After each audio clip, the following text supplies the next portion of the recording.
Hello friends, स्वागत है आपका हमारे यूट्यूब चैनल MG एजुकेशन में। और मैं हूं आपका दोस्त और होस्ट MG। आज मैं आपके लिए लाया हूं कक्षा 12 के इतिहास विषय की पाठ्य पुस्तक से पहला चैप्टर, जिसका नाम है भारत का वैभवपूर्ण अतीत। जैसा कि सभी जानते हैं कि प्राचीन काल से ही भारत शिक्षा, संस्कृति, सभ्यता का केंद्र रहा है, पूरे विश्व में व्यापार का केंद्र भी रहा है। और इसी विषय पर आज हम चर्चा करेंगे कि भारतीय इतिहास को जानने के हमारे कौन कौन से साधन हैं, किन किन स्रोतों से हम प्राचीन भारत के इतिहास को जान सकते हैं। इसी के ऊपर आज हम चर्चा करेंगे इस पहले चैप्टर में, जिसका नाम है भारत का वैभवपूर्ण अतीत। इससे पहले हम कक्षा 9 की पाठ्य पुस्तक में हम पढ़ चुके हैं सामाजिक विज्ञान में कि भारत जैसा कि आज दिखाई देता है वैसा कभी नहीं रहा है। प्राचीन काल में भारत एक बहुत ही विशालकाय देश था और दक्षिण एशिया के मानचित्र में देखें तो भारत एक संपूर्ण भौगोलिक इकाई और भूखंड के रूप में दिखाई देता है, जो कि दक्षिण में हिंद महासागर से लेकर उत्तर में हिमालय पर्वत के बीच का जो भूप्रदेश है उसी को भारत के नाम से जाना जाता है। और विष्णु पुराण में जो लिखा हुआ है कि समुद्र के उत्तर और बर्फीले प्रदेश के बीच का जो संपूर्ण भाग है वही भारतवर्ष है। प्राचीन भारत के मानचित्र में हम भारत के साथ ही पाकिस्तान, अफगानिस्तान, तिब्बत, नेपाल, बर्मा, म्यांमार और श्रीलंका को इसमें शामिल करते हैं। और चीन के साथ भी हमारे काफ़ी पुराने रिश्ते रहे थे अतीत में, इसलिए उसको भी इसमें शामिल किया जाता है। चीन के साथ हमारे सांस्कृतिक संबंध काफ़ी घनिष्ठ रहे हैं प्राचीन काल से ही। तो चलिए आइए हम शुरू करते हैं अपने इस चैप्टर को कि भारत एक पूर्ण भौगोलिक इकाई और भूखंड रहा है अतीत में किसी समय। और विष्णु पुराण में जो इसके बारे में लिखा हुआ है कि समुद्र के उत्तर और बर्फीले प्रदेश यानी कि हिमालय का दक्षिण का संपूर्ण प्रदेश जो है वही भारतवर्ष है। और इस मानचित्र में जो आगे दिखाया गया है इसमें मैंने और बताने की कोशिश की है, हिमालय पर्वत की एक लाइन खींची हुई है, उससे लेकर के दक्षिण में श्रीलंका तक का जो बीच का जो पूरा भूभाग है वो भारत के रूप में जाना जाता था। भारतीय इतिहास की जानकारी के स्रोत: मानवीय अतीत के उसके जीवन के जितने भी पक्ष हैं, जैसे सामाजिक, धार्मिक, आर्थिक, सांस्कृतिक, उन सभी पक्षों को इसमें शामिल किया जाता है। तो अतीत के जिन मानवीय क्रियाकलाप यानी कि मानव जो क्रियाकलाप करता था, जो भी कार्य करता था, उसके जो साक्ष्य हमें प्राप्त हुए हैं, चाहे किसी भी प्रकार से मिले, चाहे वो उत्खनन में मिले या साहित्य यानी कि पुरानी पुस्तकों में मिले, उनके आधार पर प्रमाणित करके अध्ययन किया जाता है इतिहास का। और उन्हीं के आधार पर जो इतिहासकार होते हैं वो इतिहास की पुनः रचना करते हैं, उनको लिखते हैं।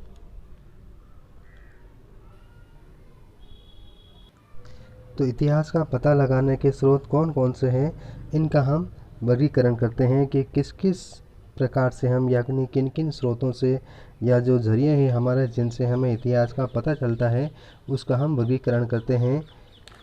और इस वर्गीकरण को आगे आने वाले चार्ट में बताया गया है।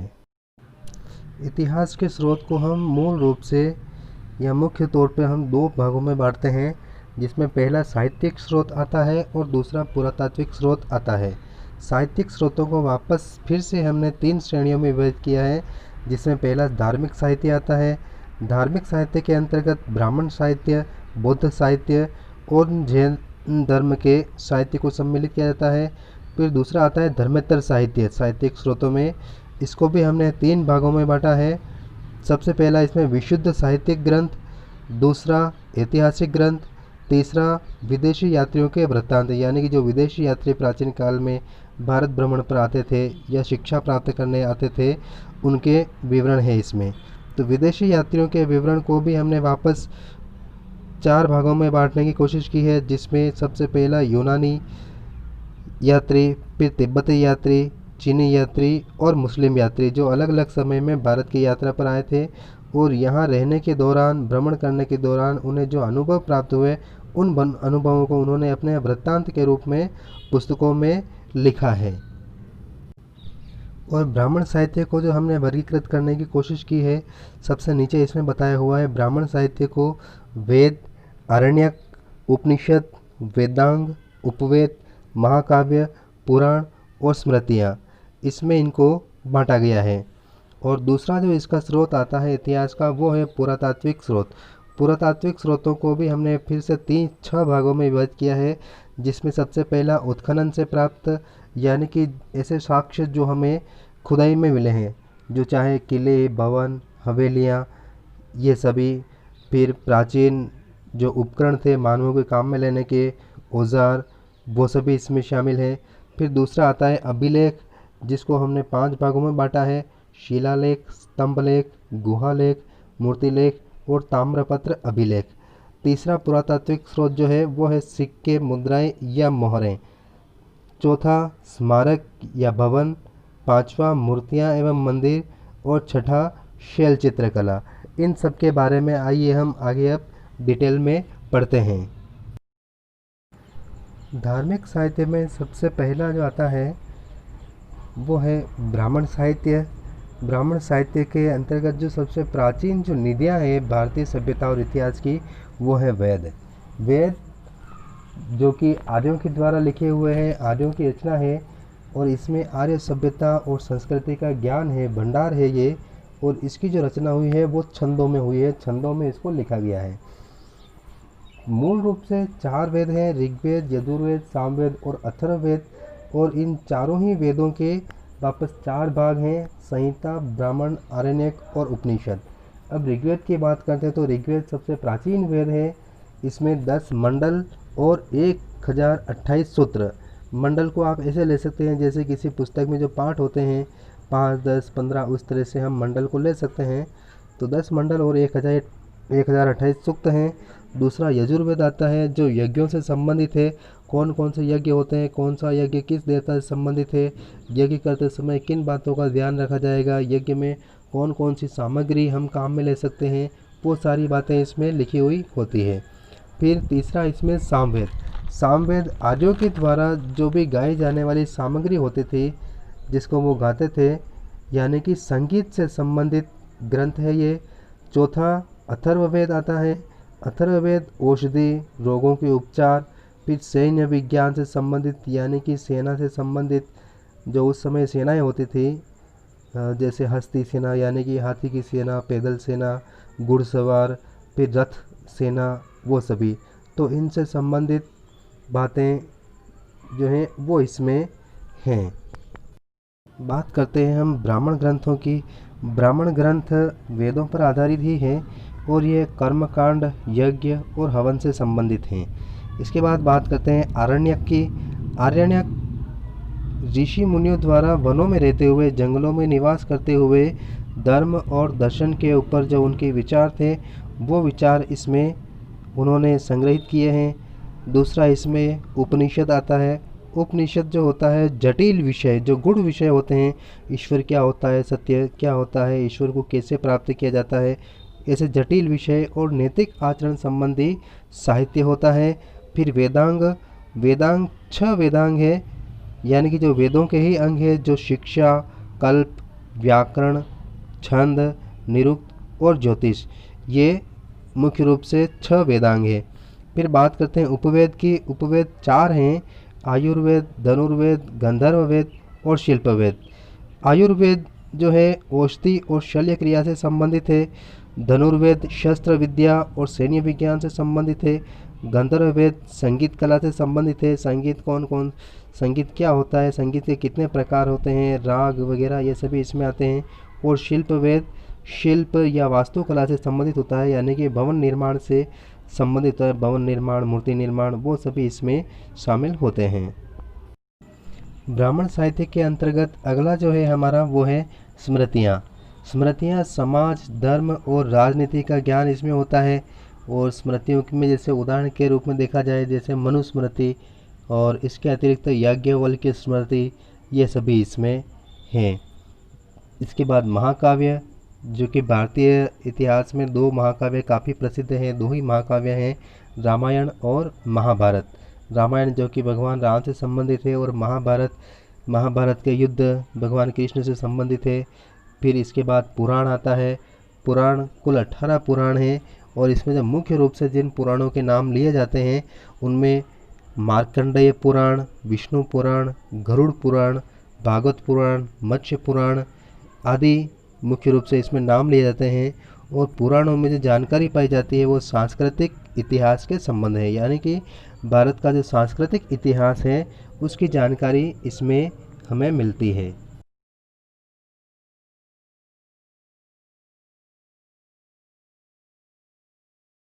इतिहास को जानने के स्रोतों में साहित्यिक स्रोतों के अंतर्गत ब्राह्मण साहित्य के बाद जो दूसरा जो प्रमुख साहित्य है वो है बौद्ध साहित्य।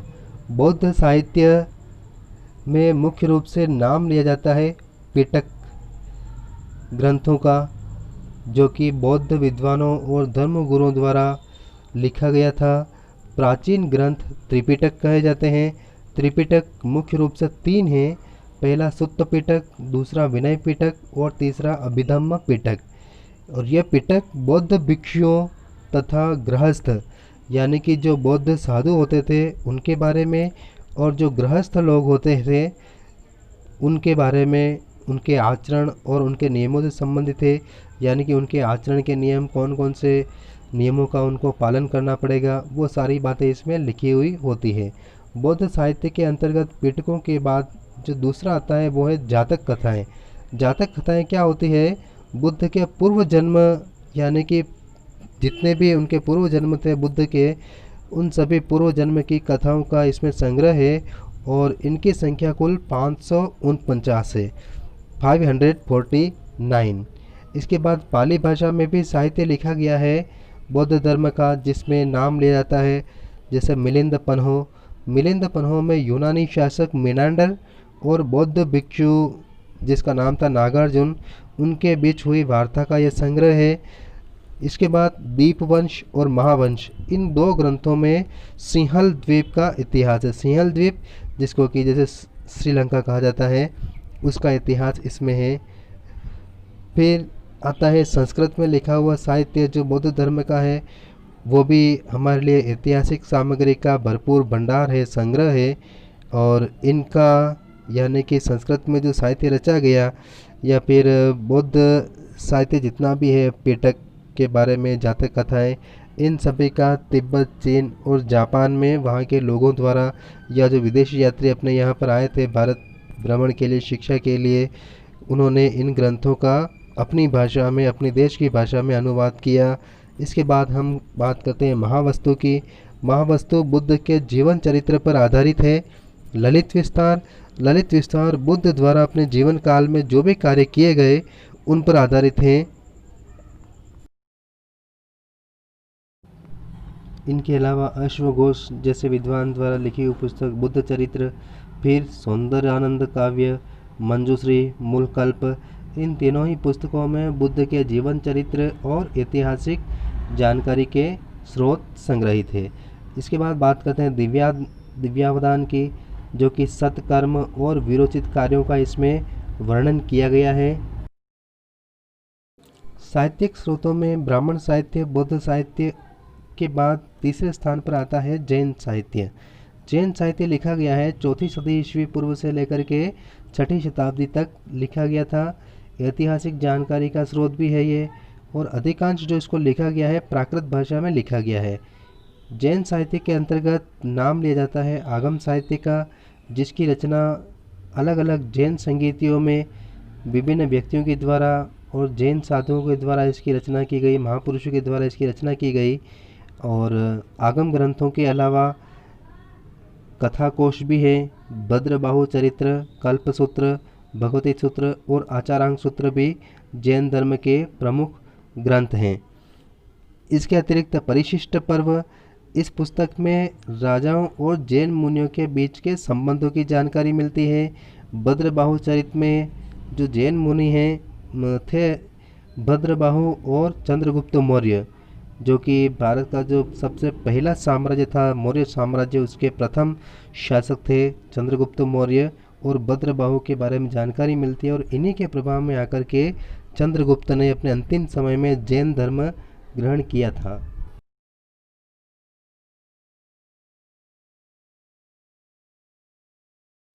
साहित्यिक स्रोतों के अंतर्गत धार्मिक साहित्य के बाद अब आते हैं हम धर्मेतर साहित्य पर। धर्मेतर साहित्य जो होते हैं विशुद्ध साहित्यिक और ऐतिहासिक ग्रंथ होते हैं और इनमें कथा, नाटक, काव्य आदि हैं। विशुद्ध साहित्यिक ग्रंथ इनसे तत्कालीन समय की यानी कि उस समय की जब इनकी रचना हुई थी उस समय भारतीय समाज किस प्रकार का था, उसकी सामाजिक, धार्मिक, आर्थिक स्थिति का हमें पता चलता है। साहित्यिक होने के साथ ही ये हमें उस समय की ऐतिहासिक जानकारी भी प्रदान करते हैं। उस समय का समाज, राजनीतिक स्थिति, आर्थिक स्थिति, धार्मिक स्थिति, इन सभी का हमें पता चलता है। विशुद्ध साहित्यिक ग्रंथों में नाटक, व्याकरण, टीका, काव्य, कथा, कोश ये सभी इसमें सम्मिलित किए जाते हैं। विशुद्ध साहित्यिक ग्रंथों में हम यहाँ पर नाम लेते हैं मुख्य रूप से सबसे पहले पाणिनि, जिनकी लिखी हुई पुस्तक है अष्टाध्यायी, पतंजलि द्वारा लिखी हुई पुस्तक महाभाष्य, कालिदास लिखी हुई पुस्तक मालविकाग्निमित्रम, विशाखदत्त द्वारा लिखी हुई पुस्तक मुद्राराक्षस। इनके अतिरिक्त कामंदक, नीतिसार, विष्णु शर्मा, पंचतंत्र, क्षेमेंद्र, बृहत कथा मंजरी, सोमदेव, कथा सरित सागर और अमर सिंह द्वारा लिखी हुई पुस्तक अमरकोश। विष्णु शर्मा, क्षेमेंद्र, सोमदेव और अमर सिंह द्वारा जो लिखी हुई पुस्तकें हैं वो कथा साहित्य के अंतर्गत आते हैं। ऐतिहासिक साहित्य के अंतर्गत अब हम बात करते हैं कल्हण द्वारा लिखी हुई पुस्तक राजतरंगिणी, जो कि प्राचीन काल से लेकर के 12वीं शताब्दी तक का कश्मीर राज्य का इतिहास इसमें लिखा हुआ है। फिर बात करते हैं कौटिल्य या चाणक्य, इनकी लिखी हुई पुस्तक का नाम है अर्थशास्त्र, जिसमें राज प्रबंध, अर्थशास्त्र, सामाजिक, आर्थिक और धार्मिक जीवन की जानकारी हमें मिलती है। जीवन चरित्र की बात करें तो जीवन चरित्र में विभिन्न विद्वानों द्वारा विभिन्न शासकों के जो समय समय पर जीवन चरित्र लिखे हुए थे, उनके दरबार में रहते हुए शासकों के, जिसमें सबसे पहले बाणभट्ट का नाम आता है, जो कि हर्ष के साम्राज्य के अंतर्गत जो सम्राट हर्ष था उनके जीवन चरित्र पर लिखा हुआ है। विल्हम द्वारा लिखी हुई पुस्तक विक्रमांक देव चरित, जयसिंह द्वारा लिखी हुई कुमारपाल चरित, नयन चंद्र सूरी रचित महाकाव्य हम्मीर महाकाव्य, जो कि रणथंभौर के शासक हम्मीर पर आधारित है, जयानक द्वारा रचित पृथ्वीराज विजय तथा चंद बरदाई द्वारा रचित साहित्य जिसका नाम है पृथ्वीराज रासो। ये सभी ऐतिहासिक साहित्य के अंतर्गत इनकी गिनती होती है।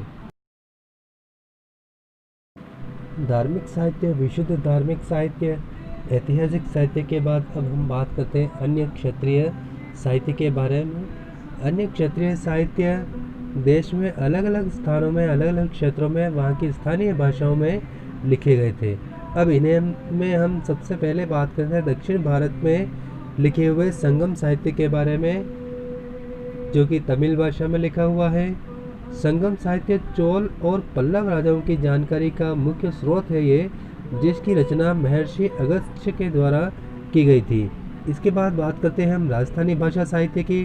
राजस्थानी भाषा साहित्य राजस्थान के विभिन्न राजाओं के राज दरबार में रहने वाले उनके आश्रित कवियों के द्वारा रचित है, जिसमें चंद बरदाई द्वारा रचित पुस्तक पृथ्वीराज रासो, पद्मनाभ द्वारा रचित कान्हड़देव प्रबंध, सूर्यमल मिश्रण द्वारा रचित वंश भास्कर, नैणसी द्वारा रचित नैणसीरी ख्यात और बांकीदास द्वारा रचित बांकीदासरी ख्यात का हम मुख्य रूप से नाम ले सकते हैं। अब इतिहास की जानकारी के स्रोत के अंतर्गत, साहित्यिक स्रोतों के अंतर्गत अब हम बात करते हैं विदेशी यात्रियों के विवरण के बारे में। जो भी विदेशी यात्री इतिहास में प्राचीन काल में भारत की यात्रा पर आए थे, भारत भ्रमण पर आए थे, चाहे वो शिक्षा प्राप्त करने आए, व्यापार करने के लिए आए या भ्रमण करने के लिए, पर्यटन के लिए आए, तो उन यात्रियों ने यहाँ यात्रा के दौरान, यहाँ निवास करने के दौरान जो उन्होंने अनुभव प्राप्त किए, उन अनुभवों को उन्होंने अपनी पुस्तकों में स्थान दिया है, उन अनुभवों को। अब सबसे पहले इसमें हम बात करते हैं यूनानी साहित्य की। यूनानी साहित्य में हम सबसे पहले नाम लेते हैं मेगास्थनीज का। मेगास्थनीज की बात करते हैं। इनके द्वारा लिखी हुई पुस्तक इंडिका, जो इस पुस्तक का नाम है। मेगास्थनीज चंद्रगुप्त के राज दरबार में जो यूनानी शासक था जिसका नाम सेल्यूकस था, उसका राजदूत था चंद्रगुप्त के दरबार में। इस पुस्तक में मौर्य साम्राज्य के प्रशासन, समाज और उस समय देश की आर्थिक स्थिति का इसमें विवरण मिलता है। दूसरा जो नाम इसमें आता है विदेशी यात्रियों में, टोलेमी की लिखी हुई पुस्तक जिसका नाम भूगोल है।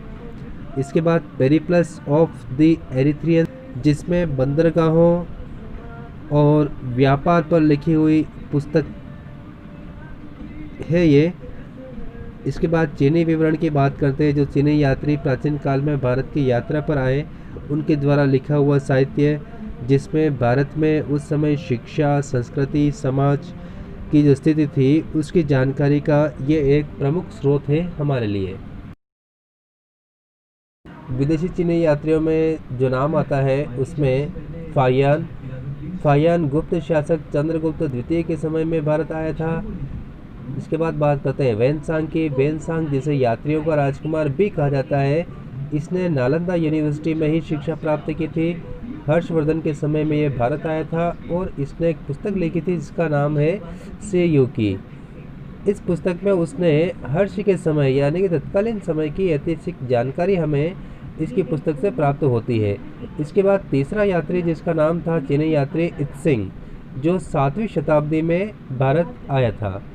चीनी यात्रियों के बाद हम बात करते हैं तिब्बतियों के बारे में, तिब्बती विद्वानों के बारे में, जिसमें नाम आता है तारानाथ का। इनकी लिखी हुई पुस्तकों के नाम जो है कंग्यूर और तंग्यूर। इसके बाद मुस्लिम यात्रियों के विवरण जो विभिन्न समय में भारत में आए थे, जिसमें पहला नाम आता है मसूरी का, जिसने पुस्तक लिखी है मिडास ऑफ गोल्ड। दूसरी पुस्तक जिसका नाम है चचनामा पुस्तक में भारत के सिंध राज्य का इतिहास, सिंध राज्य जो पहले भारत में था, वर्तमान में पाकिस्तान देश का एक प्रांत है। तीसरा नाम इसमें आता है अलबरूनी का।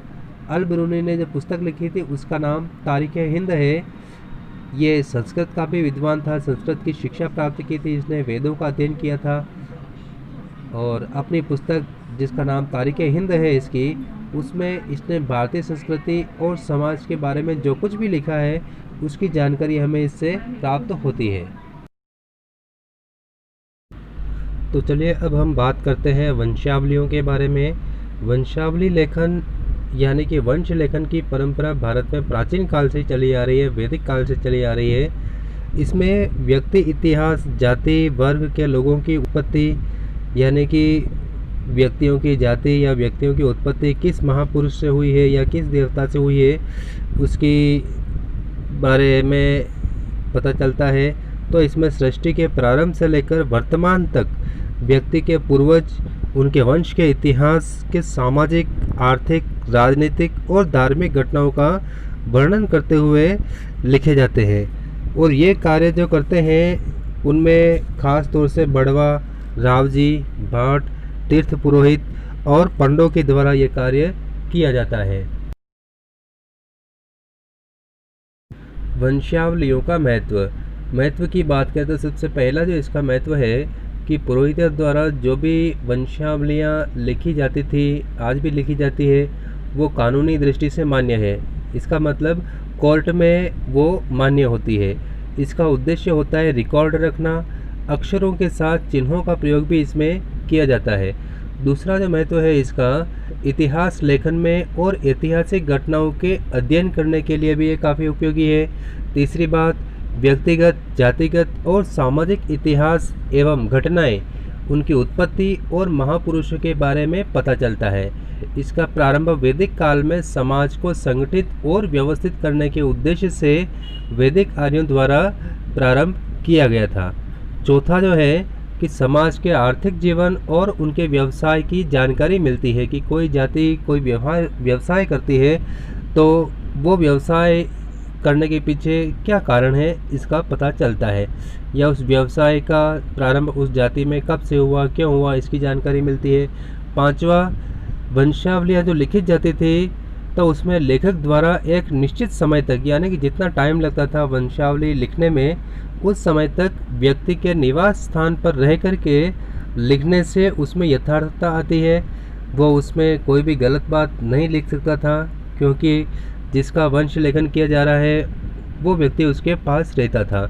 छठा जो है कि व्यक्ति विशेष की परंपरा, यह व्यक्ति की जाति विशेष की परंपरा, उनकी संस्कृति, वंश, गोत्र का विस्तार, पूर्वजों की जानकारी, ये सभी जानने का महत्वपूर्ण स्रोत होती है वंशावलियाँ।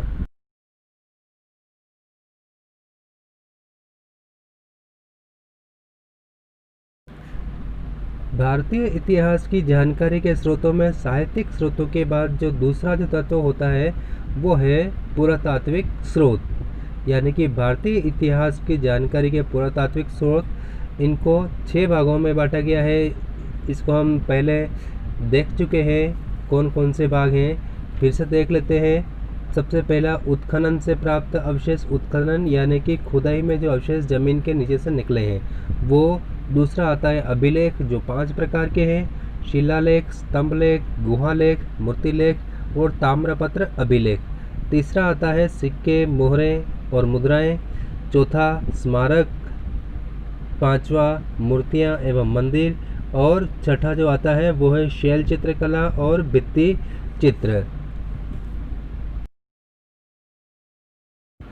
पुरातात्विक स्रोत होते क्या है? इसका तात्पर्य है कि अतीत के प्राप्त अवशेष, यानी कि जो जमीन की खुदाई से अंदर से हमें प्राप्त हुए हैं, उन अवशेषों के माध्यम से उस समय प्राचीन काल में मानव क्या करता था, कैसे रहता था, उनके क्रियाकलाप क्या थे, उनका अध्ययन इसमें किया जाता है। ये अध्ययन करने के जो स्रोत होते हैं वो पुरातात्विक स्रोत कहलाते हैं। पुरातात्विक स्रोतों का वर्गीकरण में सबसे पहले आता है उत्खनन से प्राप्त होने वाले अवशेष। इसके अंतर्गत उत्खनन से प्राप्त औजार और मृद भांडों से है। मृद यानी कि मिट्टी के बने हुए बर्तनों से है। सिंधु सभ्यता की जानकारी भी हमें इन्हीं औजारों और मृद भांडों से मिली है।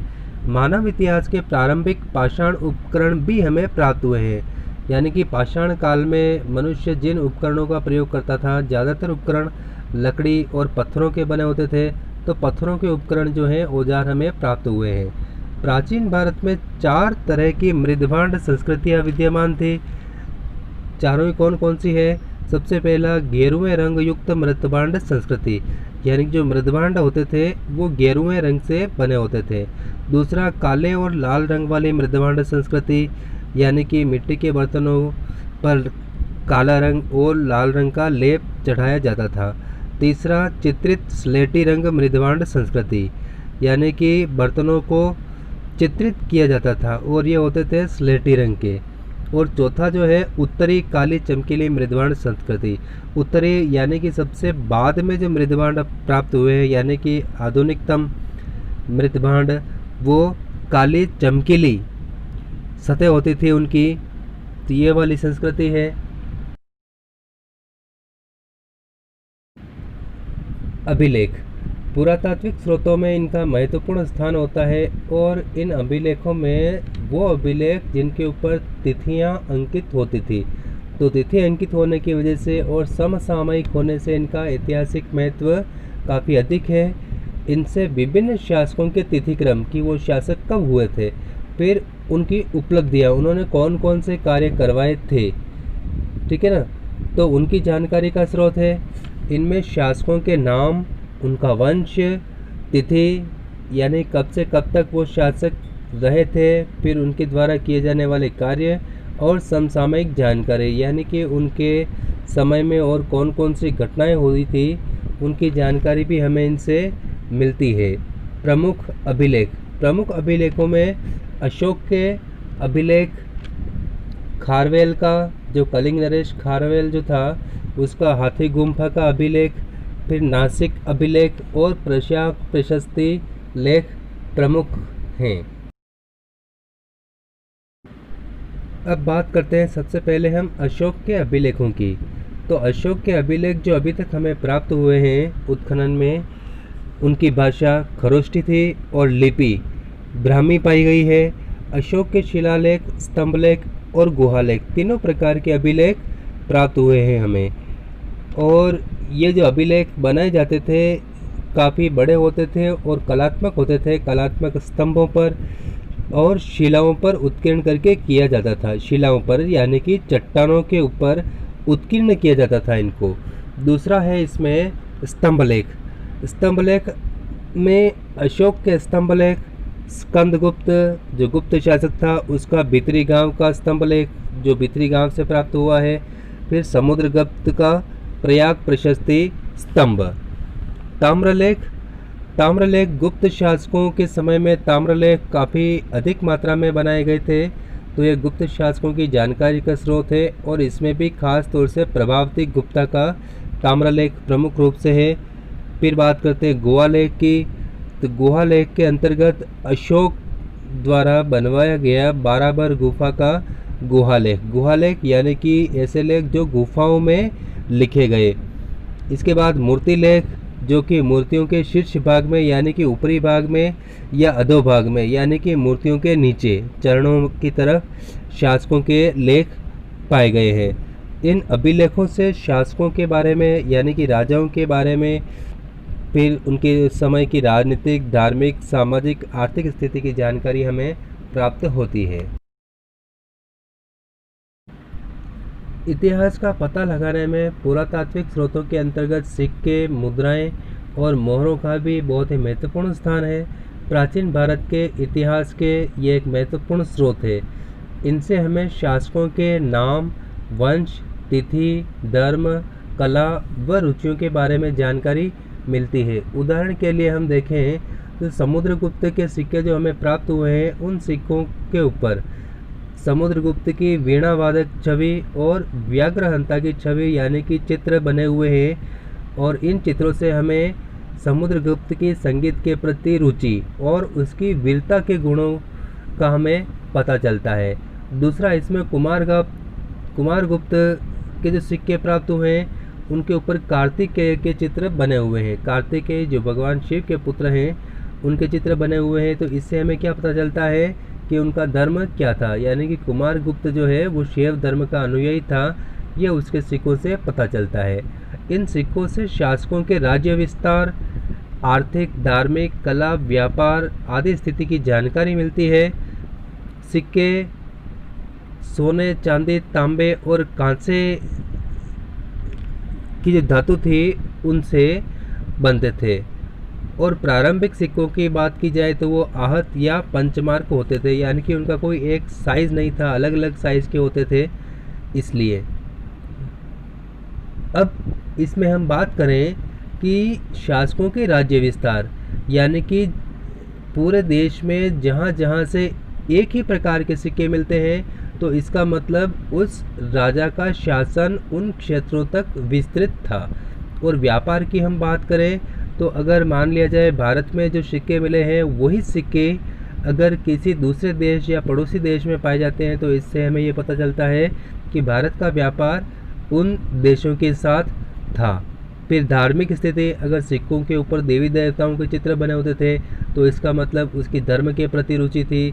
आर्थिक स्थिति का भी पता चलता है, जैसे कि अगर सोने के सिक्के अगर में सबसे ज़्यादा मिले किसी शासक के तो इसका मतलब उस शासक के समय में भारत आर्थिक रूप से काफ़ी समृद्ध था। ठीक है। प्रमुख बिंदु, इसके अंतर्गत लेख युक्त सिक्के, यानी कि सिक्कों के ऊपर लिखने की परंपरा का प्रारंभ सबसे पहले हिंद यूनानी शासकों ने किया था। दूसरी बात, कुषाण राज्य यानी कि कुषाण शासन के समय में सोने और तांबे के सिक्के चलते थे। तीसरा, इसमें गुप्त युग में सोने चांदी के सिक्के अधिक बनते थे, यानी कि गुप्त युग के दौरान यानी गुप्त शासन के दौरान भारत आर्थिक दृष्टि से काफ़ी संपन्न था, रिच कंट्री था। सिक्कों पर राजा का नाम, उनका चिन्ह यानी कि राज चिन्ह, धर्म चिन्ह और तिथियां अंकित होती थी। राजस्थान के भरतपुर जिले के बयाना और महाराष्ट्र के नासिक के पास जोगलथम्बी से उत्खनन में हमें प्राचीन सिक्के प्राप्त हुए हैं। फिर बसाड़ जो कि बिहार राज्य के वैशाली में है, वहाँ से मिट्टी की मोहरें मिली है। इन मोहरों पर राजा, उसके पदाधिकारियों या कोई बड़ा व्यक्ति जो होता था उस व्यक्ति के नाम और हस्ताक्षर होते थे। मोहर का मतलब स्टाम्प, ठीक है। ये स्टाम्प जो है हमें प्राप्त हुए हैं। पुरातात्विक स्रोतों में सिक्कों का महत्व। सिक्कों का क्या महत्व है? सबसे पहले तो तिथि क्रम का निर्धारण करना, यानी कि वो सिक्के कितने पुराने हैं, कब के हैं, उसका निर्धारण किया जाता है। दूसरा, धार्मिक विश्वास, यानी कि जिस राजा ने वो सिक्के चलाए उसका किस धर्म के प्रति विश्वास था। फिर शासकों की रुचियों और कला पर प्रकाश डाला जाता है। व्यापार और आर्थिक स्थिति के जानकारी प्राप्त होती है, यानी कि एक ही प्रकार के सिक्के या एक ही राजा के सिक्के अगर भारत में भी मिले हैं और किसी दूसरे राज्य में यानी कि देश में मिले हैं तो उससे भारत के विदेशी व्यापार का पता चलता है कि भारत का व्यापार वहाँ तक होता था।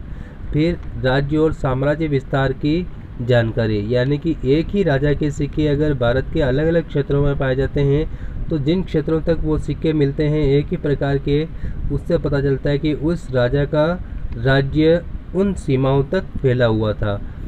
फिर जब भी कोई ऐसे सिक्के मिलते हैं जिनके ऊपर कोई नया चिन्ह होता है तो उससे नवीन तथ्यों का हमें पता चलता है।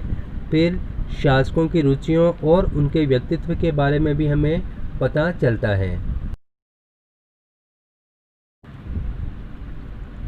इतिहास के स्रोतों के अंतर्गत पुरातात्विक स्रोतों में स्मारकों और भवनों का भी महत्वपूर्ण स्थान है। इसके अंतर्गत उत्खनन में हमें प्राप्त होने वाले वे सभी अवशेष, औजार, उपकरण, स्तूप, चैत्य, विहार, मठ, मंदिर, महल, दुर्ग, भवन, ये सभी इसमें आते हैं। इनसे हमें तत्कालीन समय की कला, संस्कृति, राजनीतिक, सामाजिक, आर्थिक जीवन का पता चलता है। अब इसमें सबसे पहले अगर हम देखें तो हड़प्पा और मोहनजोदड़ो से जो अवशेष प्राप्त हुए हैं उनसे हमें सिंधु सभ्यता और उसकी संस्कृति, भित्री गांव के मंदिरों से गुप्त काल के दौरान भारत की धार्मिक सांस्कृतिक स्थिति का पता चलता है। और दूसरे देशों में भी भारत की संस्कृति का परचम उस समय फहरा रहा था। तो दूसरे देशों में अंकोर वाट जो कि कंबोडिया में है, फिर बोरोबुदुर और इंडोनेशिया का जावा द्वीप, जहाँ से हमें प्राचीन काल के मंदिरों के अवशेष मिले हैं। तो उन अवशेषों से हमें भारत के सांस्कृतिक प्रसार की जो विदेशों में था उसकी जानकारी हमें प्राप्त होती है। भारतीय इतिहास को जानने के पुरातात्विक स्रोतों में जो अंतिम स्रोत आता है वो है मूर्तियाँ, शैल चित्र और अन्य कलाकृतियाँ। इसमें उत्खनन से प्राप्त मूर्तियाँ और टेराकोटा यानी कि मिट्टी के बने हुए अवशेष, इनसे हमें उस समय की धार्मिक, सामाजिक, सांस्कृतिक जीवन की जानकारी मिलती है।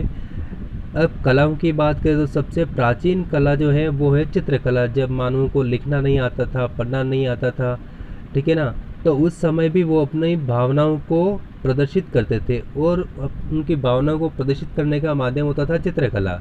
तो प्रारंभिक मानवों के निवास स्थानों के पास से प्राप्त शैल चित्र, शैल यानी कि शिलाओं के ऊपर, चट्टानों के ऊपर वो चित्र बनाते थे।